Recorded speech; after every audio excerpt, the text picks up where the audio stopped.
Center. Center.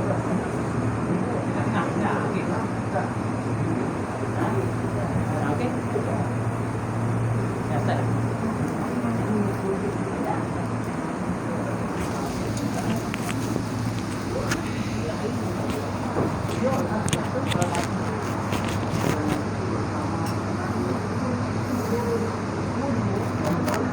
InsyaAllah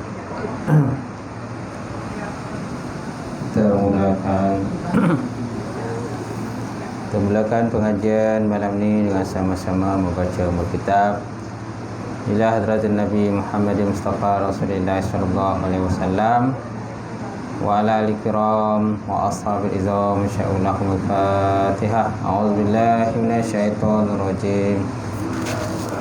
Bismillahirrahmanirrahim. Alhamdulillahi rabbil alamin. Ar-Rahmanir Rahim. Maliki yaumiddin. Iyyaka na'budu wa iyyaka nasta'in. Ihdinas siratal mustaqim, siratal ladzina an'amta 'alaihim ghairil maghdubi 'alaihim waladdallin. Amin. Assalamualaikum warahmatullahi taala wabarakatuh. Alhamdulillahillazi nahmaduhu wa nasta'in wa nastahdi wa na'udzu billahi min syururi anfusina wa min sayyiati a'malina. May yahdihillahu fala mudhillalah wa may yudhlilhu fala hadiyalah. Asyhadu an la ilaha illallah wahdahu la syarikalah wa asyhadu anna Muhammadan 'abduhu wa rasuluh. Allahumma salli wa sallim ala sayyidina wa nabina wa habibina syafiina wa zuhrina wa maulana Muhammad imamil muttaqin wa qadul jahilin. Kena dongak ke sikit ya? Dongak sikit.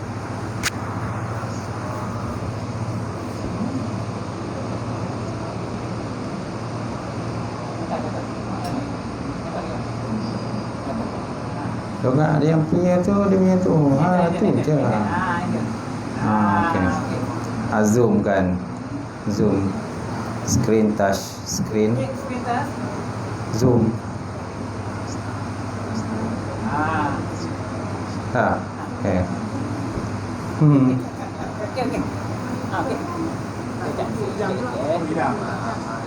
Okey dah.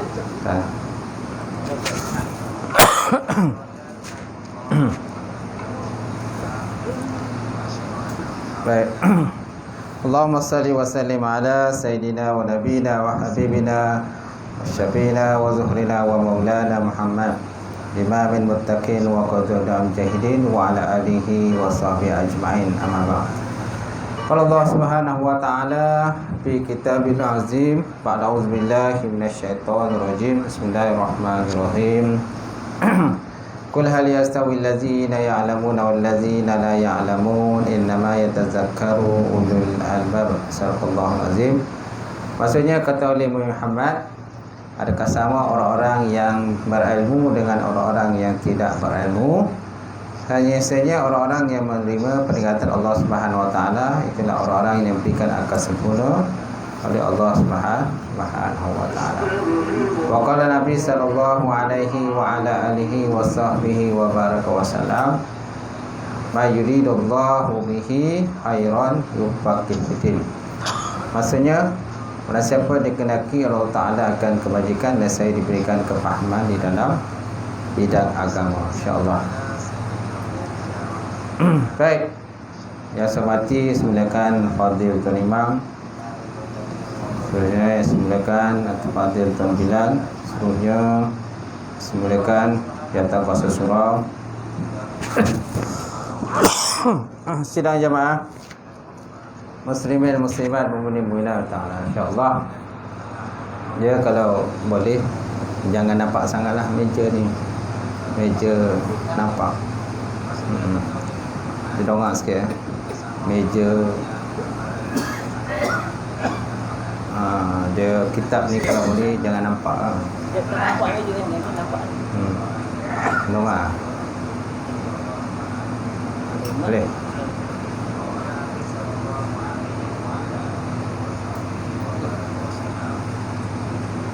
Boleh. InsyaAllah. Okey. Okey. Hmm. Okey dah. Apa? Belum lagi. Ha? Okey lagi. Ini tak nampak. Tak nampak lagi. Apa? Tak nampak. Kenapa? Aja. Okey. InsyaAllah. Tak nampak lagi. Baik, seterusnya InsyaAllah malam ni kita sambung pengajian kita hari 40 insyaAllah hari 40 kosong apa tuan? 338. 338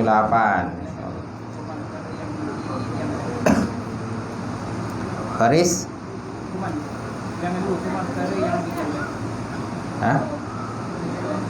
Perkara yang didiamkan. Hukum perkara yang didiamkan. Jap. Hukum perkara yang didiamkan. Okey. 340 Jawi 340. Tak sama. Baik, insya-Allah.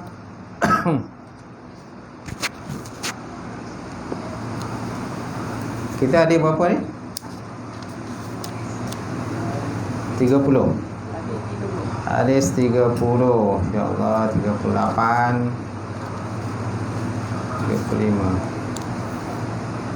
30.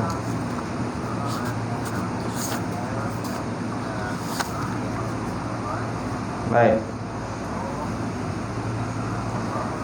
Baik, hadis ini merupakan hadis yang termasuk dalam Jawami' al-Kalim. Apa nama istilahnya tuan-tuan? Istilahnya ialah Jawami' al-Kalim. Apa maksud Jawami' al-Kalim ni? Maksud Jawami' al-Kalim ini ialah ringkas. Ringkas dan padat. Tengoklah hadis tu tak panjang pun. Innallaha farada faraid fala tudayyuha wa hadda hududan fala ta'taduha wa harama asya fala tantahikuha wa sakata an asya rahmatan lakum ghairu nisyanin fala tabahasu anha. Maksudnya sesungguhnya Allah Taala telah mewajibkan kepada kamu beberapa kewajipan, maka janganlah kamu sia-siakan. Dan Allah Ta'ala telah membataskan beberapa batas. Wahadda hududan fala ta'taduha. Janganlah kamu melanggarnya. Jangan melampaui lah. Dan Allah Ta'ala mengharamkan pula beberapa barangan, beberapa perkara. Fala tantahikuha. Maka janganlah kamu membuatnya. Wasakata an-nasya rahmatan lakum. Dan dia berdiam atas beberapa perkara sebagai tanda rahmatnya atas kamu. Ghairu nisyan, bukan kerana Allah Ta'ala terlupa, maka janganlah kamu mengungkitnya. Hadis riwayat daripada Daruqutni. Jadi ni tuan-tuan, hadis ni termasuk dalam kumpulan Jawami' al-Kalim. Jawami' al-Kalim. Apa maksud Jawami' al-Kalim tuan-tuan? Maksudnya ialah ringkas dan padat. Antara kelebihan yang ada pada Nabi Muhammad SAW ini ialah Nabi merupakan Jawami' Kalim. Ucapan-ucapan Nabi itu ada yang termasuk dalam Jawami' Kalim, ringkas tetapi padat. Jadi kita kembali pada perbincangan hari ini. Jadi pada nombor 2, hukum perkara yang didiamkan. Dalam bahasa Arabnya disebut dalam mata hadis itu wasakata an-nasya rahmatan lakum ghairu nisyanin fala tabahasuha. Allah Ta'ala berdiam diri di atas satu perkara itu, dia jadi rahmat bagi kamu. Jadi rahmat bagi kamu. Oleh itu kan, dan dia juga bukan merupakan Allah Ta'ala terlupa. Allah Ta'ala bersih daripada sifat terlupa. Allah Ta'ala bersih daripada sifat terlupa, sifat lalai, sifat mengantuk, sifat tidur pun Allah Ta'ala tak ada kan. Jadi mana-mana yang Allah Ta'ala diamkan tu, kita janganlah cuba menyelidikinya. Jangan cubalah kita mengorek, membongkarnya. Kenapa? Kerana itu bukan rahmat lah, kelonggaran, kerusahan bagi kamu, untuk memudahkan kamu. Baik. Baik. Jadi tuan-tuan, hadis tersebut telah memberi kesimpulan mengenai 4 bahagi hukum secara asas. Yang akhir dari hukum ini ialah yang berhubungan dengan barang atau benda-benda yang tiada didapati hukumannya. Dia meliputi barang ataupun benda-benda lah yang tiada dapati akan hukumnya dalam Quran ataupun dalam hadis, kan, oleh hadis Rasulullah SAW. Jadi perlukan kepada ijma' ulama. Kerana sememangnya ditiadakan untuk kemudahan bagi umat Islam di segala tempat dan zaman. Adapun perkara yang didiamkan hukuman itu ialah perkara yang tidak disebutkan hukumannya. Hukumnya sama ada dihalalkan ataupun diwajibkan maupun diharamkan. Mana satu benda tu tak pastilah, tak disebut secara jelas haram ke tak haram, boleh ke tak boleh, dia tak sebut secara jelas. Itu dia katakan perkara didiamkan oleh Allah. Dengan demikian maka hukumnya adalah harus, tiada salah melakukannya ataupun menggunakannya. So disebabkan oleh tidak ada hukum secara jelas, boleh ke tak boleh, maka hukumnya boleh. Boleh lah. Tiada salah melakukannya ataupun menggunakannya. Tapi kalau tak nak buat pun tak ada masalah. Contoh dalam bab makanan. Dalam bab makanan tu tak pasti, tak ada menyatakan boleh makan ke tak boleh makan ke binatang tu kan. Suatu binatang tak pastilah. Jarang binatang tu pula jarang jumpa. Sesekali jumpa. Boleh makan ke tak boleh makan. Jadi tidak ada dalil ataupun nas menyatakan boleh ke tak boleh. Jadi hukumnya bolehlah. Tapi kalau kita nak lebih ikhtiyat maksudnya berhati-hati, tak makan tak apa. Kata-kata ikhtiyat, berhati-hati. Jadi. Jadi menurut riwayat Tirmizi dan Ibnu Majah daripada San Al-Farisi, katanya pernah ditanya Rasulullah SAW perihal minyak sapi, keju dan kulit. Berkenaan minyak sapi, keju dan kulit, Rasulullah SAW menjawab, halal. Al-halal ma halallahu fi kitabih, wal haram ma haramallahu fi kitabih, wa ma sakata fahuwa amma afalakum. Maksudnya yang halal ialah apa yang Allah Ta'ala halalkan dalam kitabnya, dalam Quran. Dan yang haram apa yang Allah Ta'ala haramkan dalam kitabnya. Dan apa yang didiamkan daripadanya, maka ia dari perkara yang dimaafkan untuk kamu, dimaafkan oleh kamu. Jadi tidak ada nas lah berkenaan dengan minyak sapi tadi, keju dan kulit tadi. Tidak ada nas yang jelas lah kenaan perkara ni. Contoh lah, ni contoh. Tak ada pengenaan, tak ada benda yang jelas berkenaan tu. Boleh ke tak boleh? Jadi Rasulullah SAW dalam jawapan ini tidak menjelaskan hukum benda-benda tersebut secara satu persatu, tetapi baginda menarik perhatian supaya meneliti dan mengetahui daripada kitab Allah. Kerana dengan demikian dapat diketahui akal halalnya. Sebab selain yang haram adalah halal belaka. Selain yang halal adalah haram. Selain yang pernah haram, tentulah yang halal. Macam tu. Jadi berkenaan dengan minyak sapi ni pun nak tengok juga minyak sapi tu macam mana, ada tak campuran-campuran lain. Kan keju tu pun jatuh juga, ada tak campuran-campuran lain. Kemudian kulit tu si samak ke tak samak. Tapi kalau kulit tu disamak, dia boleh ke lah. Kulit tu pula tengok kulit apa. Kan? Kalau kulit babi, kulit khinzir, samak macam mana pun tak boleh. Tapi kalau kulit binatang-binatang yang lain selain daripada babi dan anjing dan babi, selain daripada tu boleh disamak. Disamak lah. Tahu kan kaedah samak kan? Samak ni bukannya menggunakan air mutlak yang kata satu hari air tanah, satu kali air tanah, 6 kali air mutlak. Bukan itu maksud samak situ. Samak tu yang dipakai kapur tu, tawas tu kan, kapur semua kan, dipugar-pugar semualah kulit. Mana dihilangkan dia punya lemak-lemak semualah. Macam tu. Barulah kemudian dikeringkan, barulah boleh digunakan. Okey. Kata kulit singa ke, kulit singa asal atas nama bukan daripada kumpulan lazis mughalazah, maka dibolehkan samak. Dibolehkan samaklah. Kaedah samak ni adalah macam tu. Kaedah cara dia dihilangkan dia punya kulit-kulit semua, lemak-lemak tu semua. Yang tinggal hanya kulit sajalah. Macam tu. Baik. Jadi Nabi pernah ditanya perihal minyak sapi, keju dan kulit. Maka Nabi menjawab, Nabi tidak menjelaskan minyak sapi itu boleh makan ke tak boleh makan, keju tu boleh makan ke tak boleh makan, kulit tu pula tadi boleh makan ke tak boleh makan, boleh dipakai atau tak boleh pakai. Tak?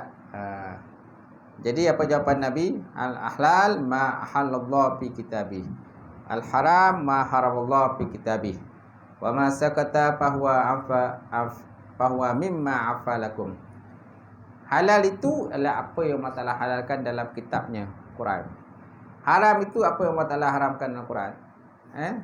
Dan apa yang didiamkan daripadanya, maka dia daripada perkara yang dimaafkan untuk kamu. So mana boleh lah. Boleh lah. Macam itulah.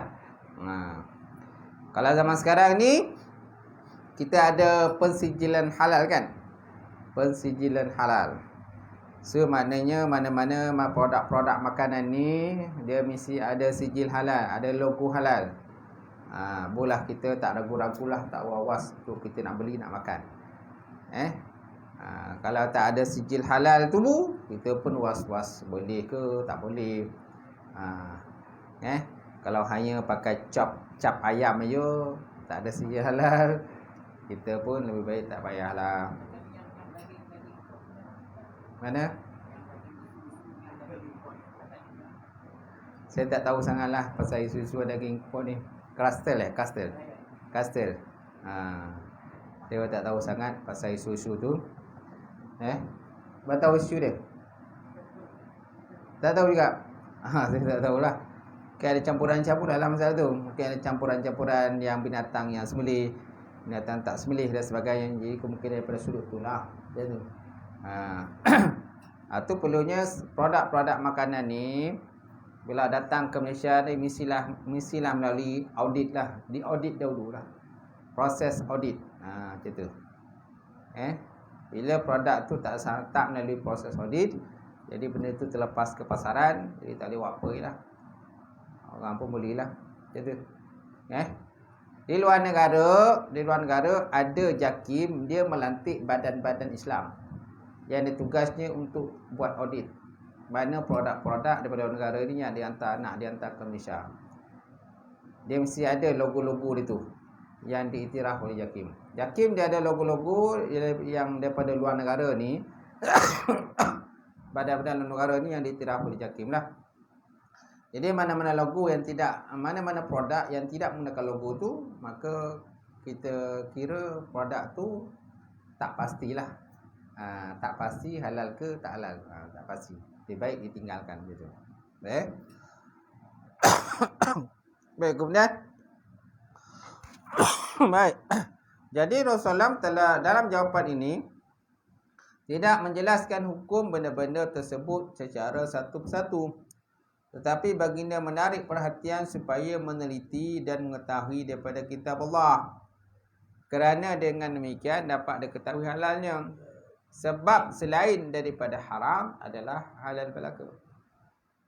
Sebagaimana telah diketahui bahawa suatu barang atau benda yang ada dari semasa ke semasa yang tidak didapati hukumnya menurut peraturan hukum syarak adalah asalnya harus. Asalnya harus itu memang kaedah dalam mazhab Syafi'i. Kaedah mazhab Syafi'i ini hukum asal adalah harus. Al aslu fi syai'in al ibahah.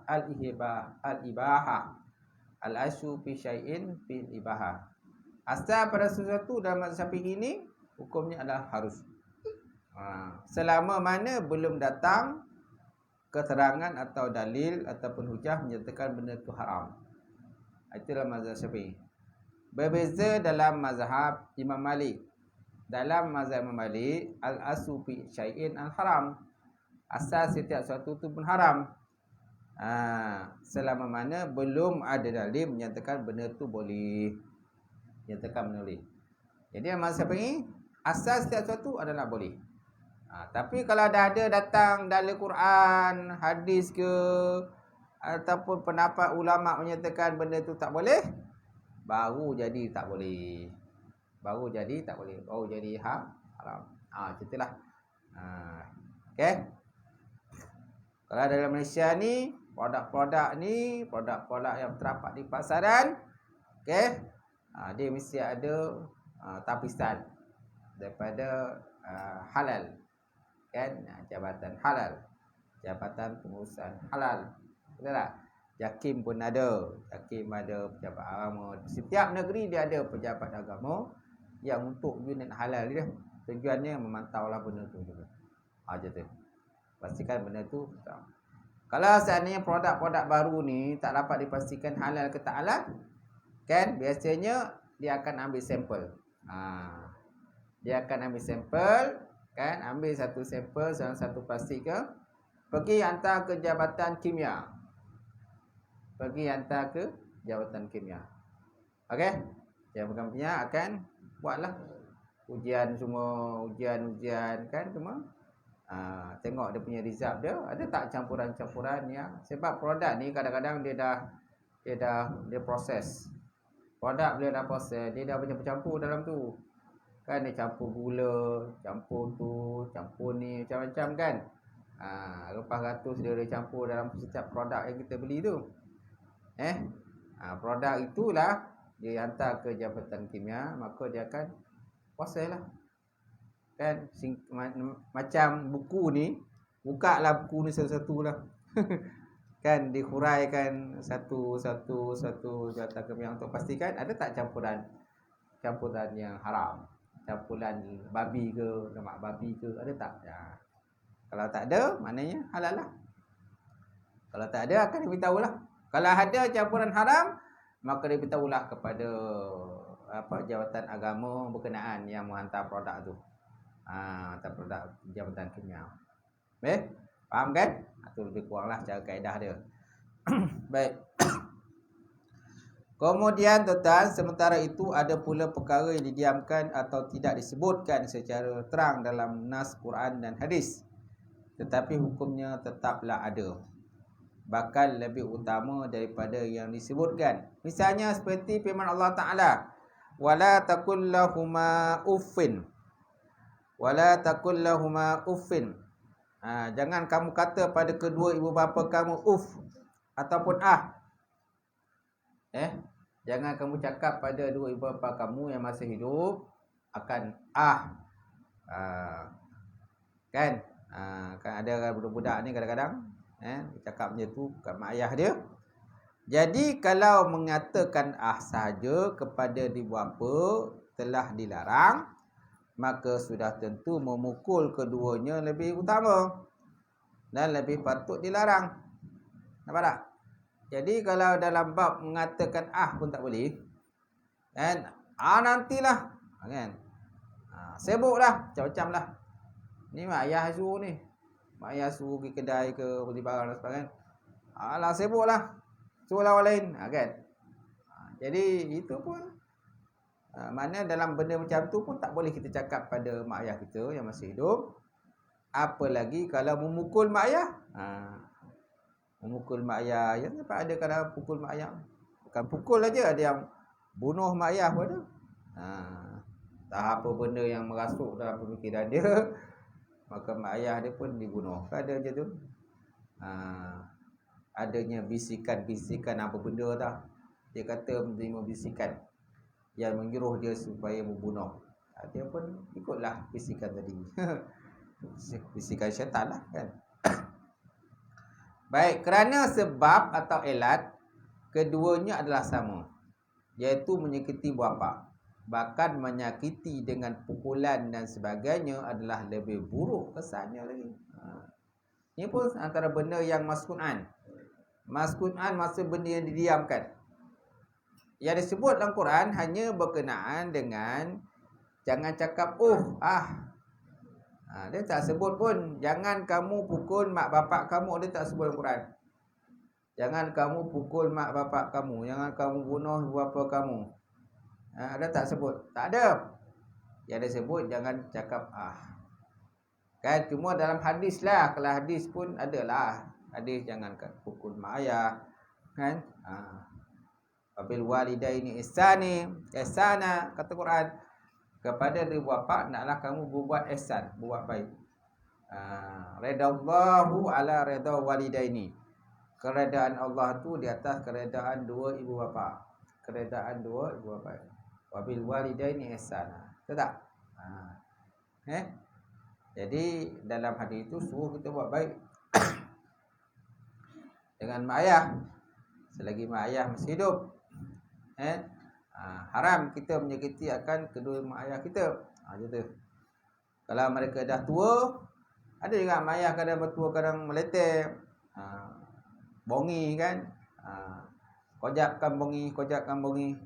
Apa yang dia buat anak semua tak betul, bongi je kerja kan. Biasalah orang tua biasa bongi kan. Tapi agak-agak kat sini tak adalah macam tu kan.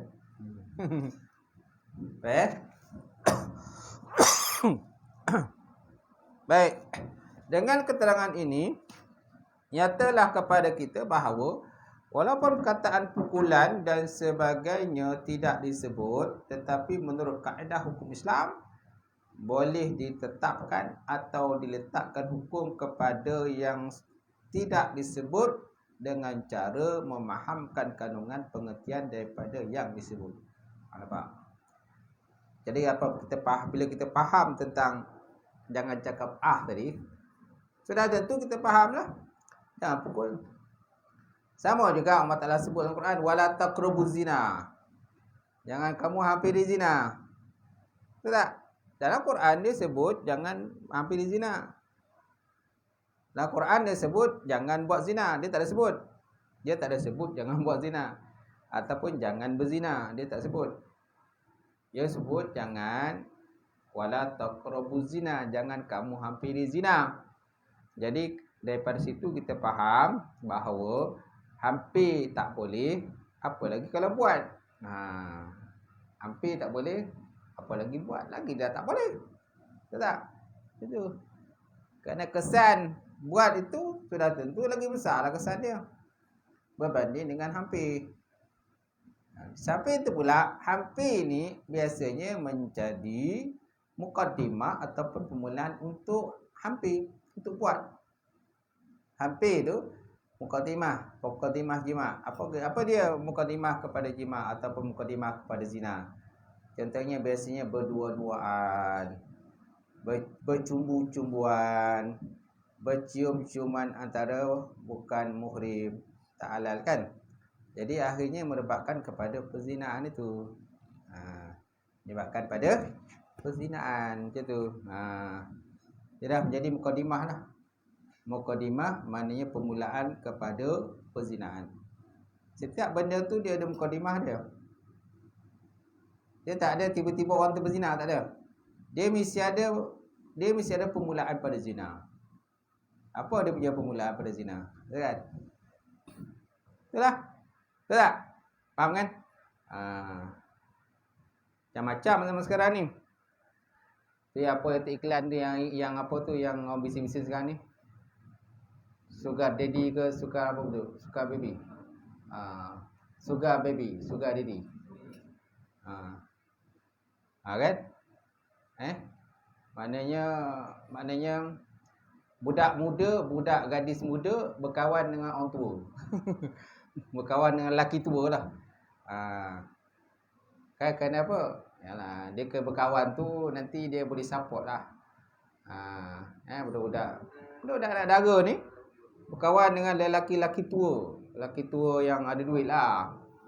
Yang ada duit, yang berada. Dia akan menjanjikan sekian-sekian benda lah. Macam tu. Dia adalah dia punya dating date dia tu. Pertemuan dia. Setiap pertemuan tu adalah ada bagi duit kan dia tu. Jadi duit tu bolehlah gunakan untuk belanja belajar. Belanja universiti. Macam tu. Tapi dia dah termasuk dalam mukadimah zina tu. Jalan-jalan pada zina tu dah dibuka. Betul tak? Jalan pada zina tu dah dibuka. Sekarang ni kerajaan dah haramkan. Kan dia dah tutup, dah kena tangkap maksudnya. Kan? Dah kena tangkap tu orang yang kata penaja lah.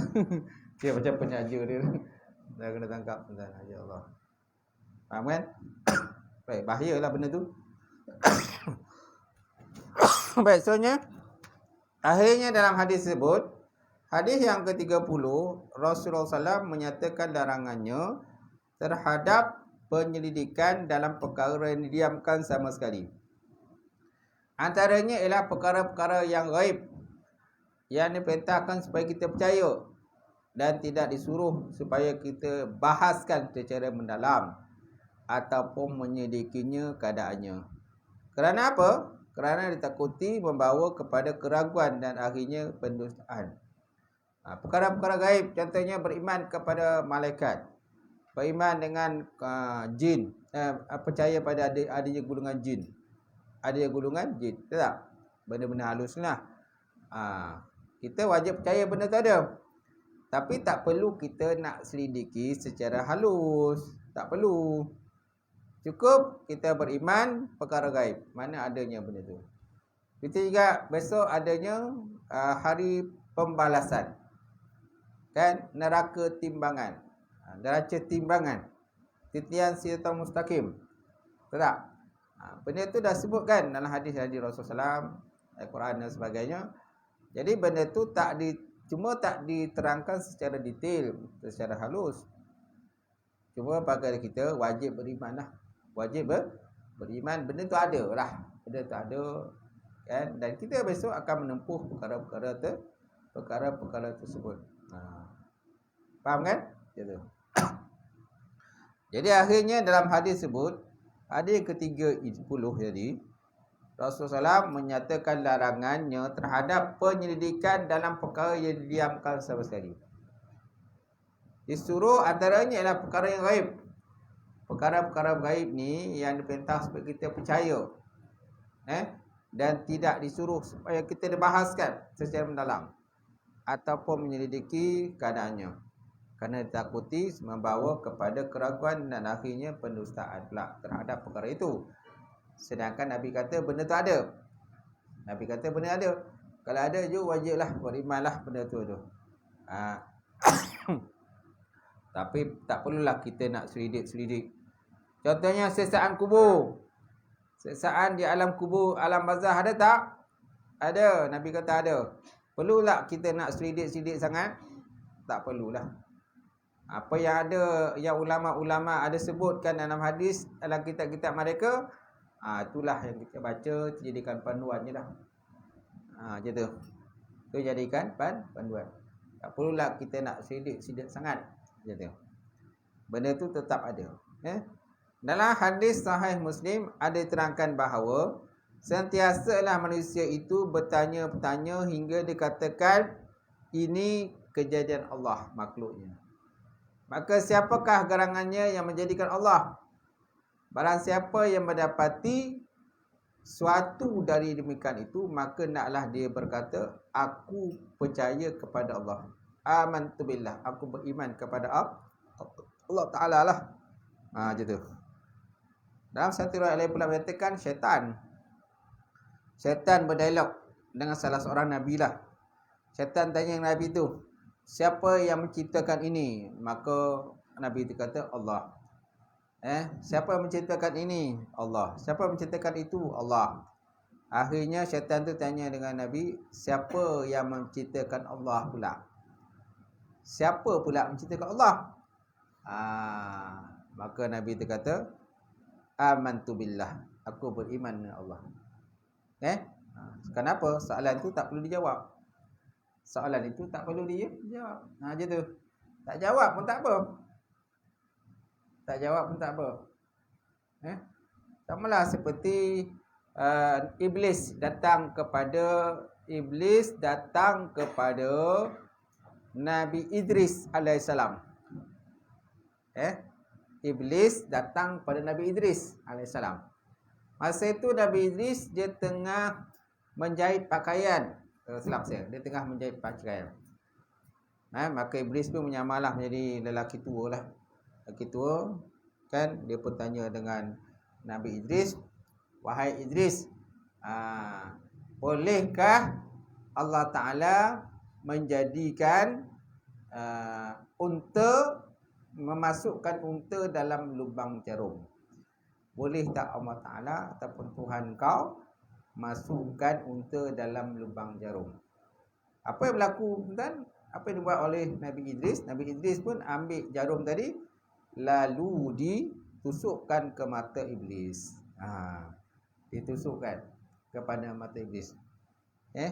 Kemudian barulah dijawab oleh Nabi Idris. Nabi kata, Tuhanku mampu memasukkan unta ke dalam lubang jarum. Cara dia macam mana? Mudah je. Unta tu dikecilkan lah. Unta tu dikecilkan, lubang jarum dibesarkan.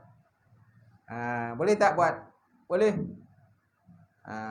Unta kecil, kerana Allah Ta'ala berkuasa. Sama ada nak cerita benda tu besar ke, nak cerita benda tu kecil dan sebagainya. So, ini persoalan kenapa Nabi Idris tu mencucuk jarum tadi ke mata Iblis. Nabi Idris mencucuk jarum tadi ke mata Iblis kerana memang dia tahu bahawa Iblis ini sifatnya engkar, kata. Iblis ni sifatnya engkar, keras kepala. Walau jawapan macam mana pun dia tidak akan beriman, dia tidak akan percaya apa pun jawapannya. Itu sebabnya Nabi Idris buat macam tu. Cucuknya mata Iblis. Gitu, laknatullah. Jadi kita lihat tadi bahawa senantiasalah manusia itu bertanya-tanya hingga dikatakan ini kejadian Allah, dan siapa gerangannya yang menjadikan Allah. Ada manusia macam tu. Tapi sebenarnya riwayat ni riwayat daripada perkenaan syaitan. Syaitan bertanya dengan salah seorang Nabi lah. Siapa yang menciptakan ini? Siapa yang menciptakan itu? Maka dia jawab, Allah lah. Kemudian sampai satu tahap syaitan tanya, siapa menciptakan Allah? Dia akan nak wujudkan, sebenarnya tujuan syaitan ni nak wujudkan keraguan dalam pemikiran. Siapa pula menciptakan Allah? Mustahil tak ada yang menciptakan Allah. Sedangkan setiap benda dalam dunia ni mesti ada pencipta, mesti ada yang buat. Mustahil. Kemudian alam pula Allah Ta'ala cipta. Siapa pula menciptakan Allah? Ini persoalannya. Jawapannya kita tak boleh jawab lah. Kita hanya sebut amantu billah. Aku beriman dengan Allah. Itu je jawapannya. Baik.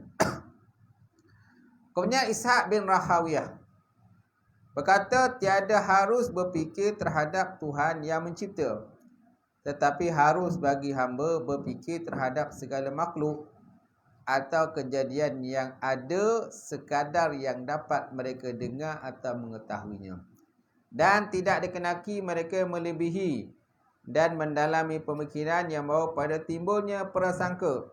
Kemudian ditambah keterangannya dengan menyatakan bahawa Allah Ta'ala telah menyatakan dalam Quran, wa inna min syai'in illa yusabbihu bihamdih. Wa inna min syai'in illa yusabbihu bihamdih. Dan tidak ada dari suatu melainkan semuanya mengucap tasbih dengan memuji Allah Subhanahu Wa Ta'ala. Dan tidak ada dari suatu itu melainkan semuanya mengucap tasbih. Yusabbihu lillahi ma fis samawati wa ma fil ard. Bertasbihlah semua yang terdapat di langit dan di bumi. Semua bertasbih. Pokok-pokok bertasbih, batu-batu bertasbih, tumbuh-tumbuhan bertasbih, binatang-binatang bertasbih, ikan di lautan, di daratan semua bertasbih pada Allah. Cuma macam mana tasbih mereka? Itu tak perlu kita nak koreksi lah. Itu termasuk dalam benda yang didiamkan. Al-mas'ul an wasakata an asya, benda yang Allah Taala diamkan, para nabi diamkan. So kita tak perlu nak koreksi, koreklah. Bongkarkan macam mana tasbih dia, macam mana tasbih dia.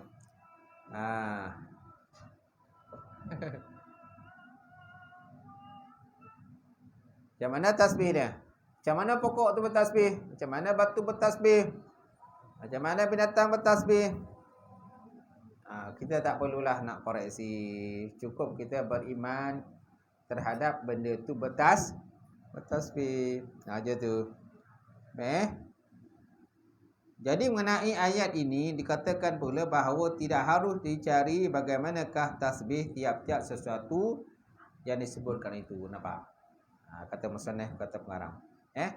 Tidak harus dicari bagaimanakah tasbih tiap-tiap sesuatu yang disebut tu. Tegasnya, bagaimanakah caranya tasbih diulang. Bagaimana tasbih dulang? Bagaimana tasbih meja? Bagaimana tasbih roti yang dimasak? Bagaimana tasbih kain yang ditenun, yang telah diketahui dengan sahnya bahawa sekalian tersebut itu bertasbih kepada Allah. Demikianlah antara penegasannya. Nampak? Tak perlulah kita nak pergi cek, nak pergi bawa mikrofon, kan? Nak buat rakaman ke, pasang kamera. Lepas tu kita orang cuba cabut, letak kamera kat pokok, kan? Buka dia punya apa tu, rakaman suara tu, kan? Letaklah dekat pokok tu. Tujuannya nak dengar macam mana tasbih. Sesa kubur pun macam tu juga. Sebab ada yang merakam lah, pernah dengar kan? Dia tinggalkan alat perakam dalam kubur. Dia tinggalkan alat perakam dalam kubur. Tujuannya dia nak rakam lah macam mana keadaan dalam kubur tu. Dapatlah sikit-sikit, dapatlah suara yang tak berbenda suara adalah, kan? Tapi tak jelas lah suara tu. Maknanya dapat pun sikit sangatlah, info dia sikit saja. Bagaimana sesaat kubur tu, hanya dapat rakam, dapat dengar sikit-sikit je. Tu pun tak jelas. Tak jelas dia punya sesaan macam mana. Tak apa benda suara dalam kubur tak tahu. Sama ada suara orang tersesa ke, ataupun suara malaikat ke, tak dapat didengar dengan jelas. Memanglah dia letak alat perakam dalam tu. Dia tak dalam perakam tu, lepas tu dia timbul dalam kubur tu. Macam tu. Mungkin besok datang balik, timbus, angkat balik. Kemudian alat perakam tu sambung kat komputer, dengar apa pun bunyi, kan? Gitu. Macam tu. Kalau tuan-tuan gajin, buatlah. Kalau tuan-tuan gajin nak dengar sesa kubur tu, pasang alat perakam. Tiga-tiga orang ditanam tu, letak tepi gitu. Besok dalam lusa ke, ambil lah, kan? Ambil alat perakam tu, sambung dekat komputer. Dia akan buka lah benda tu. Kalau rajin. Adakah nak buat macam tu? Ada tak? Tak ada siapa, kan? Tak ada siapa nak buat. Macam tu. Apa lagi yang biasa zaman sekarang orang suka buat? Mencari hantu. Buat mencari hantu, buat live lah atau rakam, kan? Dia pergilah cari rumah-rumah kosong ni, cari rumah-rumah kosong, kan? Mencari hantu. Tak ada kerja lah tu, kan? Banyak kerja lain yang boleh buat lagi. Mencari hantu dia buat dia. Makhluk aklus ni memang ada lah. Adalah makhluk aklus, kan? Memang ada. Jin, syaitan semua ada. Yang kamu nak pergi tengok tu nak buat apa? Apa tujuan dia? Kan? Kau kena sampuk kan? Kau domam kan? Betul tak? Tak bangun-bangun. So banyak kerja lain lagi yang boleh dibuat. Polis pun tak buat kerja mencari hantu. Bukan kerja polis tu, tuan, mencari hantu. Macam tu. Baik. Para ulama tafsir dalam penjelasan ini, ayat tersebut berpendapat bahawa ayat itu tetap dalam umumnya. Ayat mana tuan-tuan ayat tadi? Wa inna min syai'in illa yusabbihu bihamdih. Dan tidak ada dari suatu melainkan mengucap tasbih dengan memuji Allah Taala. Jadi para ulama tafsir dalam penjelasannya ayat ini berpendapat bahawa ayat itu atau ini tetap dalam bentuk umum, dalam umum. Ayat ni dalam bentuk umum. Mereka berselisih tentang apakah benar-benar sesuatu itu bertasbih atau apakah sesuatu itu menunjukkan kepada ada wujud yang menjadikannya yang dikatakan tasbih. Betul ke benda itu bertasbih? Kemudian apakah ada makna lain daripada maksud tasbih?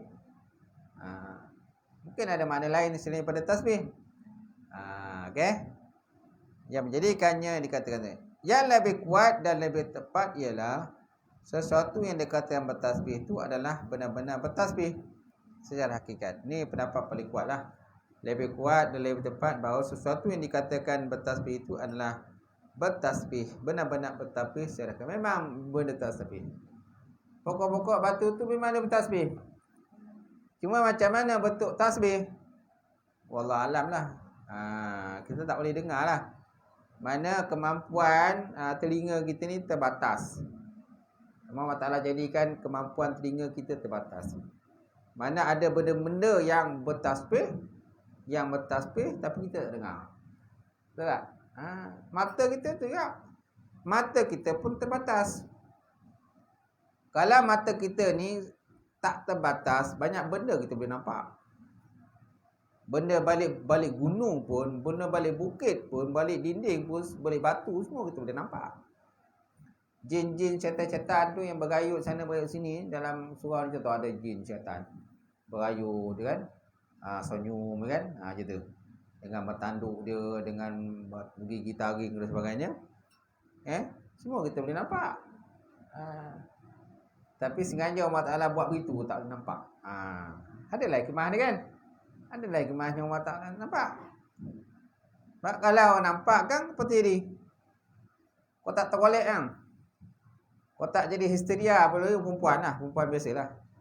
Dia tengok kalau budak perempuan duduk asrama tu, sekali dia histeria kan, nampak benda-benda yang bukan-bukan ni, dia berjangkit-jangkit tu. Kalau kono seorang kan, lepas tu kono seorang lagi. Lepas kono seorang kan, kono seorang lagi. Dah satu asrama dah kono. Dah terjoget-joget, berkoja belalah sana, koja sini. Puas lah ustaz-ustazah pergi koja. Puas lah cikgu-cikgu pergi koja. Ialah lagi ke sana, lagi ke sini. Dah. Nampak? Tak ada hikmah lah, Allah Ta'ala tak nampak kan benda tu, betul tak? Ada hikmah dia. Kau nampak kan, kita nak makan pun tak lalu.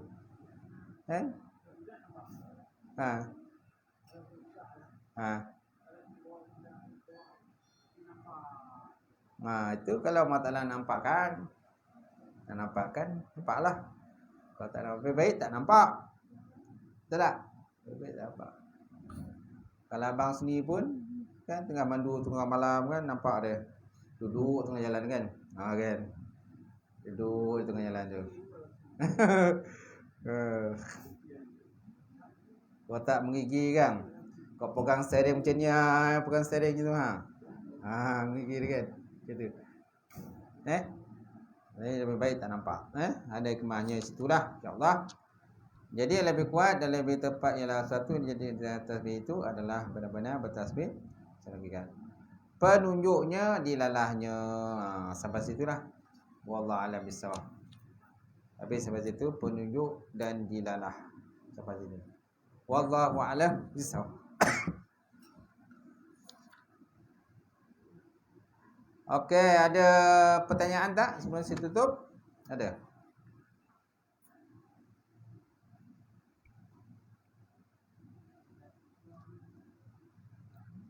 Ada? Tak ada? Tak ada, tutup. Auzubillahi minasyaitonir rajim. Alhamdulillah rabbil alamin wassalatu wassalam ala syafi'il mursalin wa ala alihi washabbihi ajmain. Allahumma zidna ilman nafi'a wa yaqina as-sadiqa وعملا متقبلا رزقا حلالا مباركة كثيرا واسعا فتاة عليم ولنا قلوبنا بنور معرفتك وطهرنا العارفين اللهم فقنا بدين اللهم فقنا بدين اللهم اجعل هذا جمع المرحوما وتفرقنا من بعد تفرقا معصوما ربنا افتح بيننا وبين قومنا بالحق وانت الفاتحين ربنا فاغفر لنا ذنوبنا وكفر عنا سيئاتنا وتوفنا مع الابرار ربنا ما وعدتنا على رسولك ولا تخزنا يوم القيامة إنك لا تخلف الميعاد ربنا آتنا في الدنيا حسنة وفي الآخرة حسنة وقنا عذاب النار الحمد لله رب العالمين قبل الله منكم تقبل يا كريم.